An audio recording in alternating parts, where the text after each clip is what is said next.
Assalamualaikum warahmatullahi wabarakatuh. Kami dari kelompok 4 ingin mempresentasikan hasil eksperimen kelompok kami yang berjudul intensitas kebisingan terhadap daya ingat yang digunakan untuk seminar parade penelitian mahasiswa tanggal 23 Februari 2023 Fakultas Psikologi Universitas Bayangkara Jakarta Raya yang beranggotakan Ana Sulistiyawati dan saya sendiri Aulia Putri, Karenia Febriana Candika, dan Yohana Nursanti.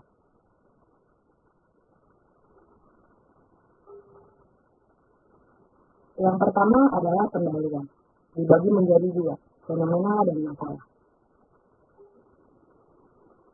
Fenomena itu kebisingan mempengaruhi fungsi kognitif, yang dimana kinerja dan produktivitas manusia dalam sistem kerja dapat lebih optimal jika manusia dapat memahami kondisi dan keadaan lingkungan fisiknya.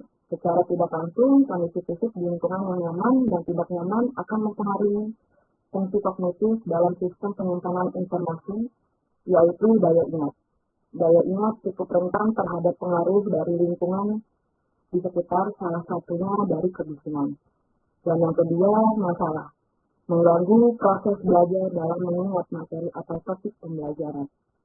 Masalah belajar tidak dapat dipisahkan dari masalah ingatan atau memori problem.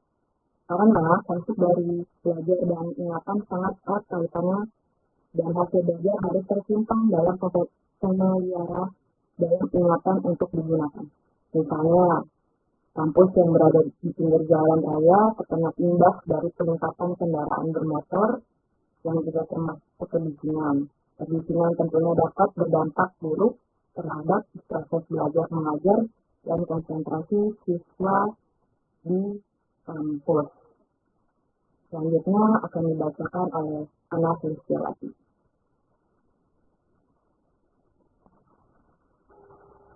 Lalu yang kedua ada suara pustaka. Musik bising atau kebisingan adalah suara yang tidak diinginkan dan mengganggu manusia, sehingga beberapa kebisingan kecil atau ledakan terdengar akan disebut dengan kebisingan menurut Jalan T tahun 2010. Sedangkan musik tenang atau dapat disebut juga dengan musik lembut merupakan musik dengan irama yang lembut, ringan, tidak rumit dan teratur, sehingga dapat dengan mudah diterima oleh telinga yang mampu menciptakan perasaan senang. Berdasarkan hasil penelitian terdahulu, yang pertama menurut Halil et al. Tahun 2015 mengungkapkan dalam beberapa penelitiannya yang menyatakan bahwa semakin tinggi tingkat bising di ruang kelas, maka semakin rendah daya ingat individu tersebut. Dan sebaliknya, semakin rendah tingkat kebisingan ruang kelas, maka akan semakin tinggi daya ingat individu.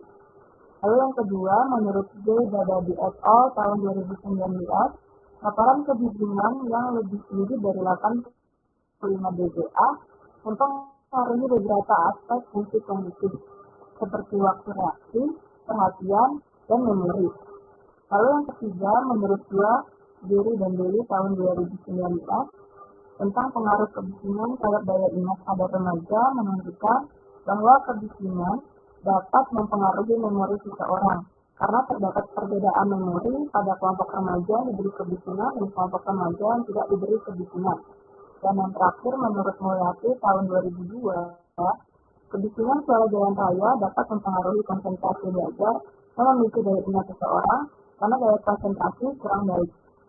Selanjutnya akan dibacakan oleh Karenia Febriana Candika. Lalu ada metode penelitian. Eksperimen kelompok kami menggunakan metode kuantitatif yang melibatkan 21 partisipan mahasiswa psikologi semester 5 Universitas Bayangkara Jakarta Raya. Eksperimen ini menggunakan single subject design, di mana pengukuran variabel dilakukan oleh objek yang sama, tetapi dengan kondisi yang berbeda, yaitu dengan memberikan dua perlakuan yang berbeda. Instrumen yang digunakan dalam penelitian ini adalah lembar hafalan dan lembar soal, dengan memberikan lembar tersebut untuk dihafal. Sembari partisipan mendengarkan musik, lalu partisipan mengerjakan lembar soal yang telah diberikan. Untuk pengumpulan data, kelompok kami melalui pendekatan analisis deskriptif statistik percentile dan histogram menggunakan aplikasi data statistik yaitu JAST yang bertujuan untuk menguji hipotesis apakah terdapat kebisingan terhadap daya ingat antara kelompok eksperimen yaitu musik bising dan kelompok kontrol yaitu musik relax.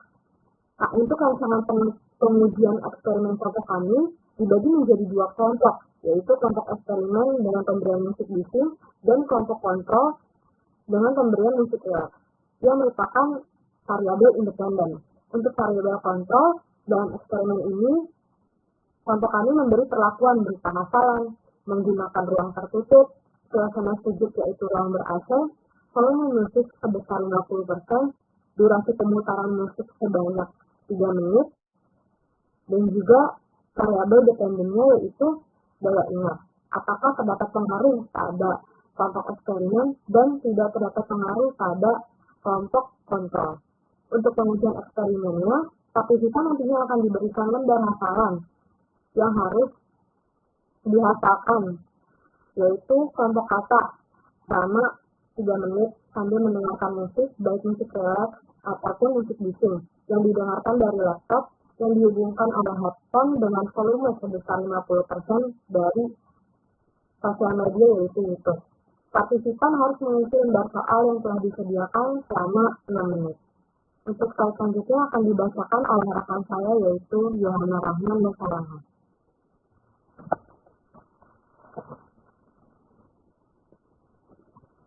Kesimpulannya yaitu berdasarkan hasil pengujian didapat nilai sebesar 0,001.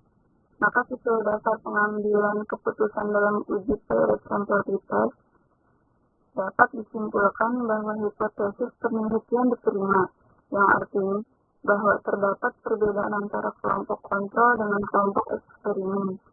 Hal ini menunjukkan bahwa kebisingan yang diberikan sebagai bentuk perlakuan mempengaruhi daya ingat seseorang karena terdapat perbedaan daya ingat pada kelompok mahasiswa yang diberikan kebisingan dan kelompok mahasiswa musik relax. Dari uji eksperimen, terdapat pengaruh kebisingan terhadap daya ingat mahasiswa program studi psikologi Universitas Bayangkara Jakarta Raya. Adanya pengaruh kebisingan terhadap fungsi daya ingat membutuhkan perhatian terutama bagi mahasiswa untuk menjamin kenyamanan saat belajar. Adanya penambahan variasi kondisi intervensi sangat disarankan untuk dilakukan pada penelitian selanjutnya.